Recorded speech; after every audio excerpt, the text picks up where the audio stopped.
तर जय भीम सगळ्यांना। तर व्हिडिओ असा होता की एक दिवस कामाला नाही गेलं तर तुमच्या घरामध्ये चपातीला लावायला तेल नसतं आणि तुम्ही आमच्या पाटलांची बराबरी करणार का, असा व्हिडिओ हा होता। तर त्याला मी उत्तर दिलं होतं। तर त्याच्यामध्ये मला आतापर्यंत भरपूर असे घाणेरडे कमेंट आलेले आहेत, भरपूर। मी इग्नोर मारते, जाऊ दे म्हणते सोड। पण ह्या कमेंटमध्ये तो माझ्या आईला बोललाय। हा, तर तुला मी एकच सांगेल भडव्या, माझी आई ना या जगात नाहीये। तिला आता जाऊन 1-2 वर्ष झालेत, माझी आई नाही या जगामध्ये।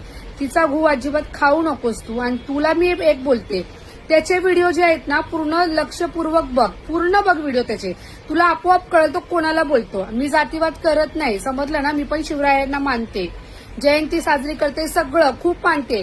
कधी एखाद्या शिवरायांचा व्हिडिओ बनवला मी शिवाजी महाराजांचे व्हिडिओ का बनवत नाही, कधी एखादा व्हिडिओ बनवला तर तुम्ही लोक मला घाणेरडे कमेंट करता, घाणघाण बोलता मला की आमच्या शिवरायांचे व्हिडिओ बनवायची तुझी लायकी नाहीये, आमच्या शिवरायांचे व्हिडिओ तू बनवायचे नाही। म्हणून मी थोडं मन माझं हे करते, पण मी मानते, भले मी जय भीमवाली आहे पण मी मानते। पण तुम्ही लोक मला घाणेरडे कमेंट करतात आणि तू मला बोलतोय ना, मला बोलायच्या आधी तू त्याचे व्हिडिओ पूर्ण ध्यान बघ, ध्यान देऊन पूर्ण व्हिडिओ बघ त्याचे, तुला कळल तो कोणाला बोलतो आणि कोणाला नाही।